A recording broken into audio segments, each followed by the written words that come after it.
안녕하세요. 다산에듀 대표 전병칠입니다. 여러분 오늘 이거 알면 바로 차단기에 대해서는 이해하신 겁니다. 일단 제가 노래 하나 살짝 불러볼게요. 두꺼봐 두꺼봐 헌집 줄게 새집 다오. 여러분 이 노래 아시죠? 언제 들어보신 적 있으시죠? 제가 갑자기 노래 불러서 조금 의아해 하실 수도 있으실 텐데요. 오늘은 이 두꺼비부터 시작하는 배선 차단기에 대해서 말해보려고 합니다. 보통 전기에서 차단기와 관련해서 종종 하는 말 중에 두꺼비 집 좀 확인해봐라, 두꺼비 집 내려간 거 아니냐, 뭐 이런 말이 있어요. 배선 차단기를 가리켜서 우리가 두꺼비 집이라고 이렇게 불렀거든요. 물론 이 전기하는 사람들은 배선 차단기라고 부르게 되죠. 그런데 왜 이렇게 부르게 된 걸까요? 이 이름은 어디서부터 유래하게 되는 걸까요? 1970년대 가정용 차단기는 생김새가 마치 두꺼비처럼 이렇게 볼록한 모양이었어요. 작은 작두 칼날 같은 것을 우리가 손으로 올리고 내리면서 전기를 투입하거나 끊거나 그렇게 했죠. 이런 것은 우리가 칼의 형태를 닮았다고 해서 나이프 스위치라고 불러요.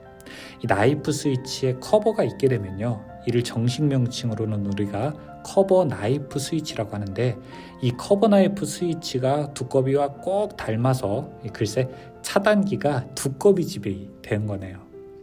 커버 나이프 스위치 안쪽에는 고리 퓨즈라고 하는 것이 있습니다. 이게 바로 핵심 장치죠.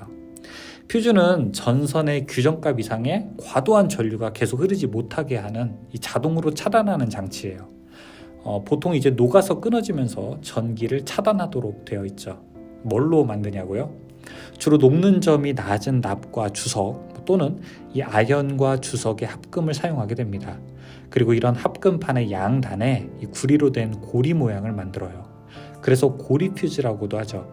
이 간혹 녹는 점이 아주 높은 텅스텐을 정밀 가공해서 실처럼 얇게 만드는 경우도 있어요. 일반적으로 작은 전류용 퓨즈로 사용하기도 하는데, 이런 퓨즈를 바로 실퓨즈라고 합니다. 아마 40대가 넘으신 분들은 어렸을 적에 자주 보셨을 거예요. 저도 어렸을 적에 집에 이 여분으로 고리 퓨즈가 있었던 기억이 나요. 두꺼비 집에 퓨즈가 끊어져서 정전되면 이 아버지께서 플래시를 딱 켜고 신발장에 있는 여분의 퓨즈를 찾아서 퓨즈를 교체했거든요. 사실 이렇게 퓨즈를 교체하는 것이 정석인데, 조금 번거롭다고 생각하시는 분들이 이 퓨즈 대신 구리 철선이나 철사를 연결해서 문제가 되는 경우도 많이 있었죠. 그래서 이런 것 때문에 화재가 나는 경우도 있었거든요. 이렇게 잘못 사용하면 과전류가 흐를 때 전기가 끊어지지 않게 되니까 이상전류가 그대로 흘러 이 전선을 위험하게 하죠. 커버 나이프 스위치는 이상전류를 안전하게 보호했지만 퓨즈가 일회용이라서 교체의 불편함이 늘 있었어요. 이런 불편함을 개선하고자 MCCB가 등장하죠. 바로 배선 차단기 말입니다. MCCB는 몰디드 케이스 서킷 브레이커의 약자예요. 예전에는 노 퓨즈 브레이커의 줄임말로 NFB라고도 불렀어요. 그런데 이건 이 차단기를 처음 만든 이 미쓰비시사의 일본식 영어라서 지금은 사용하지 않아요. 마치 굴착기를 우리가 포클레인이라고 부르는 것과 이 같은 형식이거든요. 이 배선 차단기는 커버 나이프 스위치에 비해서 장점이 굉장히 많습니다. 일단 퓨즈가 없으니까 교체할 것이 없어서 사용이 먼저 간단해요. 편하죠.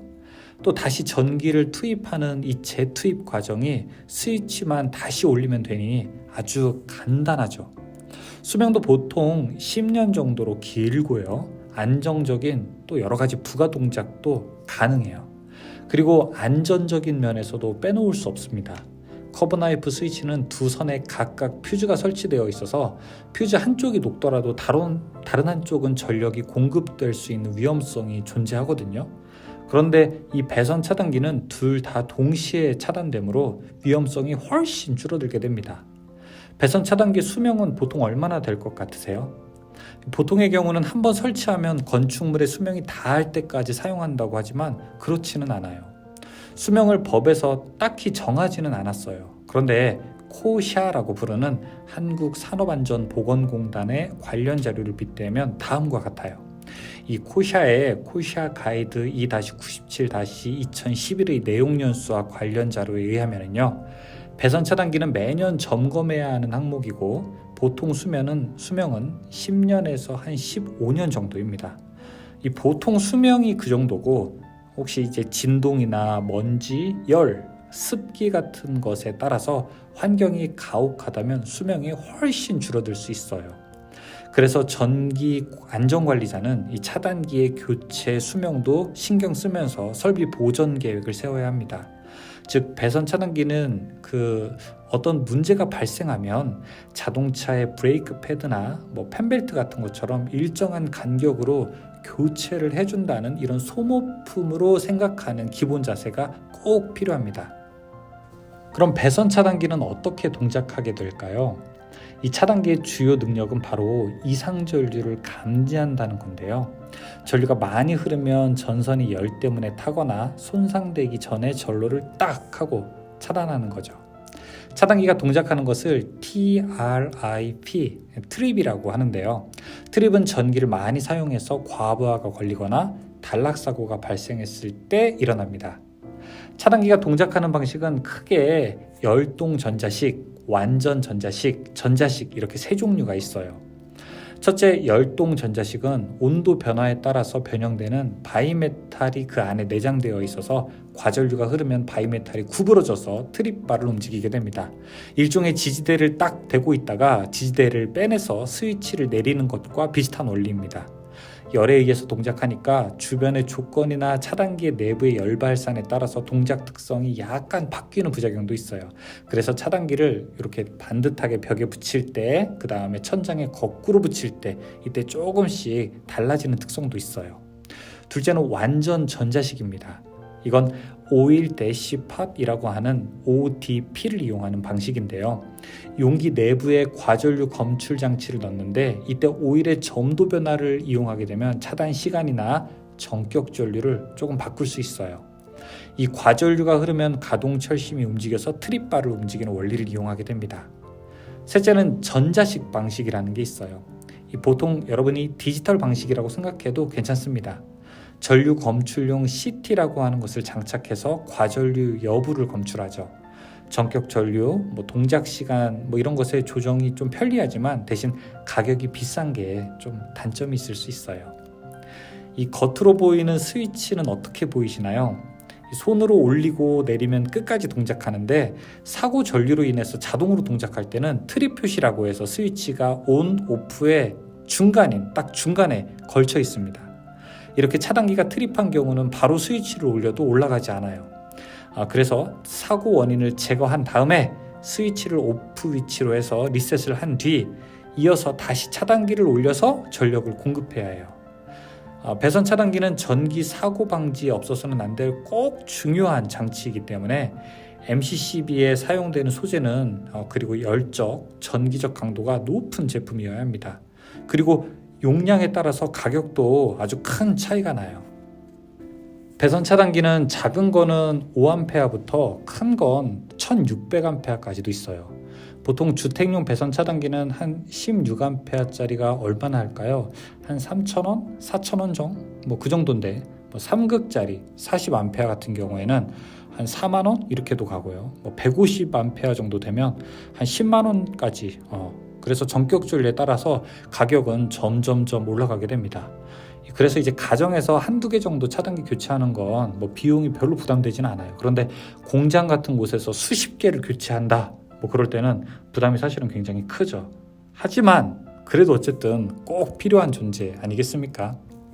지금도 차단기는 우리 곁에서 여러분 착실하게 임무를 수행 중입니다. 놀고 있는 거 아니에요. 저는 집에서 꼭 필요한 3대 장치를 이렇게 이야기해요.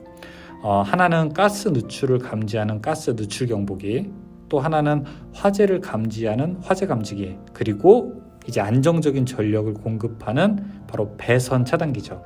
바로 그 최일선에서 24시간 임무를 수행하는 배선 차단기야말로 묵묵한 곳에서 소임을 다하는 아주 성실한 배선 기구 중에 하나라고 할 수 있습니다. 여러분도 지금 주변을 조금만 더 봐주면은 아마 배선 차단기의 중요성을 아실 거예요. 여러분이 조금 더 아껴주세요. 만약에 배선 차단기가 고장나면요, 집은 전등, 컴퓨터, 와이파이 이런 거 아무것도 할 수 없거든요. 전기가 이렇게 소중한 겁니다. 오늘은 여러분과 함께 이 차단기에 대해서 한번 알아봤어요. 여러분이 차단기에 대해서 생각하는 것만큼 중요성을 잘 인식하셨으면 좋겠고요. 그리고 이 차단기가 영구적으로 사용할 수 있는 게 아니다, 소모품이다, 이런 것도 좀 잘 알아두시고, 한 번씩 차단기에 먼지가 좀 쌓이지는 않았는지, 이 차단기가 혹시 좀 열적인 특성 때문에 좀 변한 거는 없는지, 좀 혹시 이렇게 타는 냄새 같은 것은 안 나는지, 이런 걸 확인할 필요가 있어요. 저는 다음 시간에 더 좋은 내용으로 여러분들을 찾아뵙겠습니다. 고맙습니다. 다산에듀 전병칠이었습니다.